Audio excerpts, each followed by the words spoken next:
We all wake up to a very different world today. Kenyans wake up to a very different, strange world today. Very different from yesterday. Very different from last week. And of course we all know something has happened very far away from the shores of Kenya that has brought a huge impact into our country. Indeed, the impact is still unfolding, but it is going to be very major. I think most of us already sense that. And of course I'm referring to President Donald Trump's decision, executive order, to freeze, stop in the tracks, USAid activities around the world. Now, I want you to be at peace, in case you're worried, that this is going to be a video that will consist mostly of me telling you, I told you guys, siniwaambia. Relax. I'm not going anywhere near that direction. And it is for a very simple reason. Apart from it being boring and very annoying, nobody wants to be told I told you so. Apart from that, the main reason is that I have no reason to claim any credit in speaking about things before they happen. It is not me. Period. Those of us who are spiritual will understand immediately. But for the rest of us, I'm sure some of us know how this channel was started. Okay? I was picked up from the dustbins of this life. Okay? And so, I have no reason, absolutely no reason, to claim credit for anything. Anyway, and in any case, I believe the most important thing now is to focus into the future. Okay? The past we can do nothing about. The future is where we're going, hopefully. Yeah? And that's what we need to focus on. Right. Today, I do not want to go into international politics. I don't. So let's stay local as much as possible.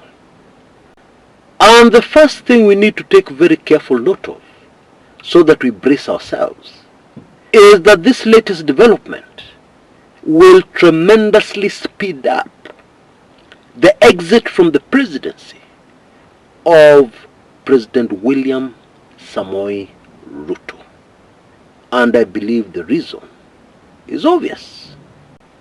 In some earlier videos on this channel, done at a time when the UDA regime, Kenya Kwanza UDA regime, looked very much like it would arrive in the year 2027, we said that if politics does not get Ruto out of power, then the economy will speed up, overtake the politics, and bundle Ruto out of power.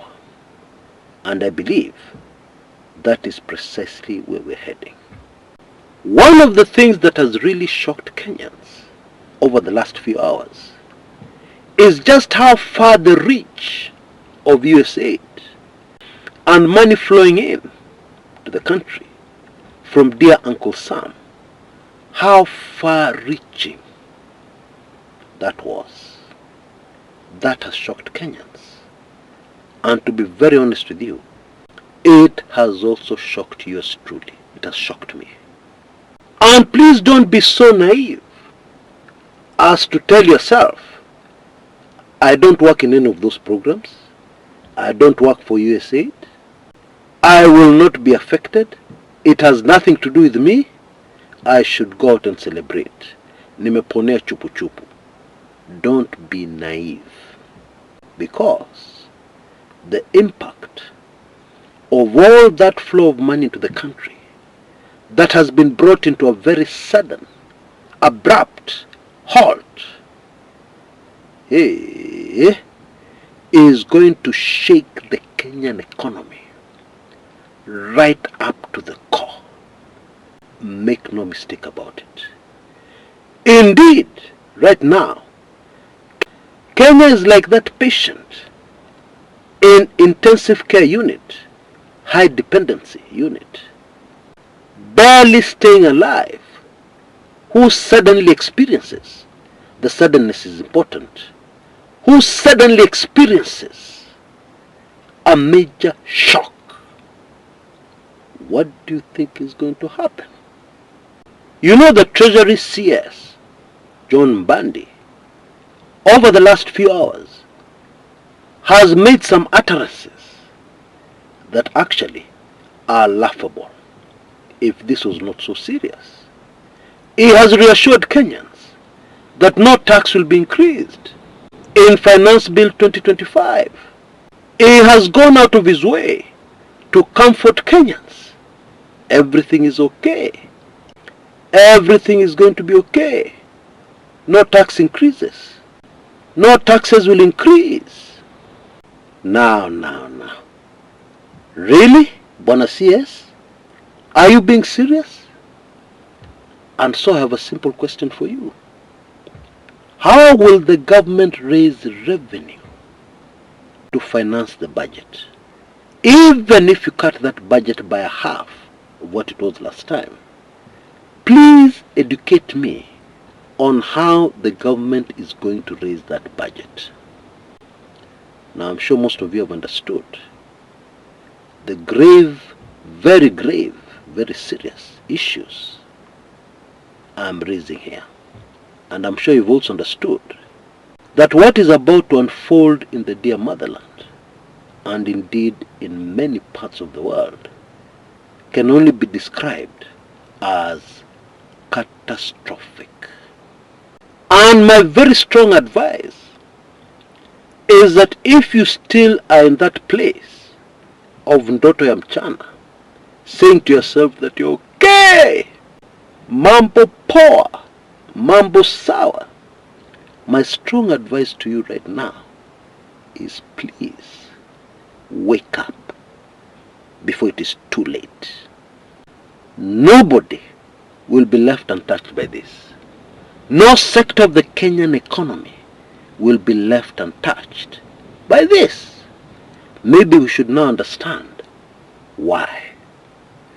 During the presidency of President Uhuru Muigai Kenyatta, our economy started struggling. And you remember, this is what William Samoei Ruto took full advantage of, to start getting the hearing ear of most Kenyans. And then Homa ya Mchina hit, and things just got worse. And then after that, the Kenya Kwanza Kenya Kwisha regime hit.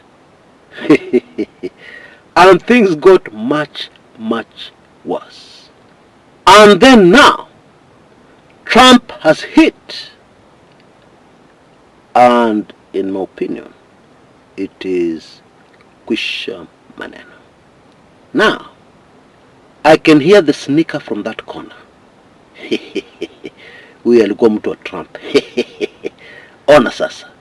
Now you should change and hate President Trump.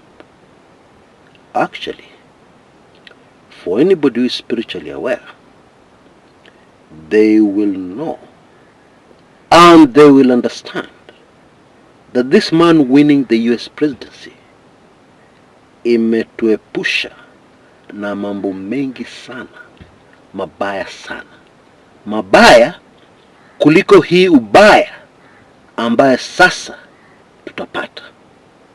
Okay? But hey, I promise to stick to local politics. There are telltale signs to prove to us that we're not backing up the wrong tree. Former Deputy President Rigathi Gachagua, in his latest utterances, has crossed an important line. He has gone over the edge in his very harsh criticism of the Ruto regime, in his exposing what the Ruto regime is all about. Clearly, the man is now on steroids. Make no mistake about that. And you need to ask yourself, why? Why now? Well, the answer is very simple. When somebody comes in for the kill, what do they usually do? They speed up. Gachagua was an insider. He knows. He knows what is about to hit us. Another clear sign. Yesterday, all the major universities in the country called Kenya were protesting in public. The University of Nairobi students occupied anniversary towers. Kenyatta University students blocked Thika Road. Technical University of Kenya took, we used to call it Kenya Polytechnic, also had their own thing going, their own protest thing going. What does that tell you? And all of them were talking about the same thing. Funds supposed to be released by the government, which have not yet been released. Deals the government made with lecturers over their salaries, etc., which had not been honored. That should be a very clear sign to you. Something else, the very well-financed campaign of Fred Matiang'i has picked up momentum so much that you wonder if there's going to be an election next month. That is what has happened.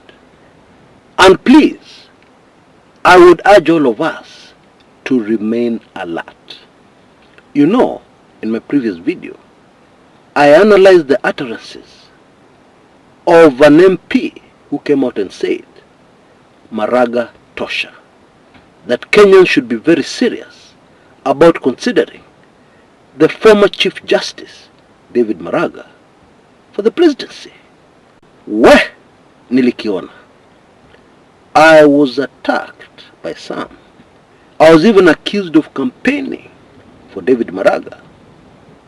But I consoled myself in the fact that these were paid bloggers. Paid to do a job. And one of the ways of getting rid of Maraga from the picture is to insist that Maraga must be the next chairman of the IEBC. Leaving that space of the presidency for the person being promoted, Fred Baby Pendo Matiang'i. It is so sad how we Kenyans have the memory of a mosquito. I think even a mosquito is better. Because a mosquito has a near-death experience because you almost swatted it. And then a few milliseconds later, it is back. Kenyans, wake up. And it is not about tribe. Now we have two candidates from the Kisii community. And therefore, those like this MP suggesting Maraga are actually trying to dilute Matiang'i's Kisii votes. Boss, tulitoka hapo zamani sana. Tumbo iko na njaa. We don't have time for tribalism. Surely. Let the Kisii community produce even 50 presidential candidates. The people will decide. Okay, don't decide for them so early in the game. How do you do that? But even this talk about presidential candidates, in my opinion, is premature. It is jumping the gun. Because there are some other heavy issues we have to deal with before we get to that place. Like this crisis I'm talking about, which is financial, economic, which will hit everybody and every sector in the country called Kenya. And so, please, for the rest of my show today, let me focus on what we must do, all of us, to prepare. Okay? Number one, we need to change our thinking. Oh yes. You see, the biggest problem most of us have is that we're very worried what the neighbor thinks. We're very worried what people will think. That is very ridiculous, because let's be very sincere and honest with ourselves. Whose opinion, as we live this life, should we be very worried, very terrified about? Do you know who? Almighty God. The rest of the people, it doesn't matter. You know, recently, I came under intense attack. And you know what hurt most? Is that some of the people who joined in the attack are people whom I considered great friends and supporters of this channel. Yeah? Were people who I was sure understood what we're doing here. Okay, because you know, many people don't understand what we're doing here, which is okay. But then these people, I was sure they understood. Anyway, do you know what consoled me very quickly and brought me back to my senses? It was this simple truth. The one I should be most worried and terrified about what they think about me is only Almighty God. And immediately I had that peace. The peace which allowed me not to explain myself. The peace which allowed me not to clarify my very precarious position, yeah, which even affects my family and my loved ones. Okay? So, we need to change our thinking and worry only about what the Most High, the living God, thinks about us. And that means if you have to move to a much smaller house and to a neighborhood that you never believed you'd live in, do it and do it very cheerfully. Please don't make the mistake of straining yourself and straining your finances with the belief that tomorrow things will be better. This thing is going to hit us and affect us for some time before things get better. Chances are that those people you're so worried what they'll think about you are also on the verge of collapsing completely. They're much worse off than you are. And this includes dynasties, people who have inherited money and they've had it forever. That one is about to be taken away. Trust me, what is going to happen next is not only unprecedented, but it will be difficult to believe. It will be difficult to digest. Okay? So, reorganize yourself cheerfully. And if you're spiritual, make sure you're well hidden under the wings of the Most High. You will need it. Okay? Number 2, and very important as well, is you will need to start thinking out of the box. What will help us to survive through this that is coming is going to be very heavily dependent on shifting our thinking to outside the box in virtually everything we do. For example, in 2019, when we started talking on this channel about growing our own food, many people thought it was a joke. Indeed, in this latest attack against me, somebody ridiculed and made fun of me because of it. Okay? But trust me, food is going to be a serious issue going forward. Very serious.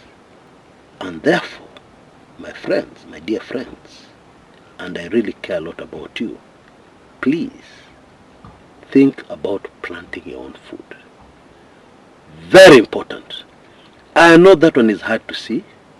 The supermarkets are full of food right now. You can get anything you want.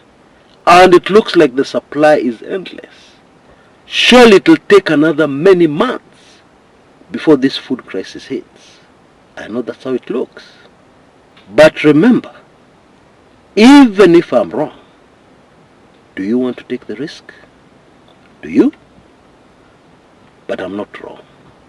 Indeed, I challenge you, just do your own research. Spare 15 precious minutes from your life and do some serious research. Yeah? Trying to prove me wrong. Okay? And see what you come up with. And by the way, if you're still fully dependent on the grid, please take some action. If you still don't have any kind of solar system, any kind of alternative energy system as a serious backup, please take action yesterday. And if you're able to move away from towns and big cities, if you're one of those lucky fellows who can work remotely, please take full advantage and move. You have a small window of opportunity to take action. And those who are spiritual, pray. Please pray. And pray and pray again. This word of the law shall not depart from my mouth, but I shall meditate on it day and night, that I'll be careful to do everything that it says, and then I will have good success. Folks, dear friends, I sincerely hope and pray that I will see you on the other side. Now, very quickly before I go, we are bang in the middle of the season of exposure and of course judgment. And going forward, the exposure will come thick and fast. It will speed up. And it is a good idea to understand what has happened before, so that we understand better what is unfolding and what is to come. And therefore my offer on the mini special reports is still on. For only Kenya shillings 499, or only $4, you can get hold of this mini special report, which is all the sensitive information packed into a short video, 3-4 minutes. So far, I have received very good positive responses from many of you who have taken it in, and therefore been greatly encouraged to produce other mini special reports in future, which put a lot of this information, highly sensitive, from 1 hour, 30 minutes, 40 minutes special report videos, to squeeze it all in into a short video that has all the meat. Okay, you can see details on your screen right now. Please take action quickly before you're overtaken by events and this offer expires. Please take action as quickly as you can. And then of course you have the option of also making sure that you're a subscriber to my weekly intelligence briefings. And the advantage here is that once you subscribe, you only need to add an extra 1,000 bob. You can see details on your screens right now. The advantage here is that you'll be able to receive all past weekly intelligence briefings. All for a better Kenya. Almighty God, remember mercy upon the nation you love so much, the nation that you've chosen in these end times, called Kenya. Until next time, this is Chris Kumekucha.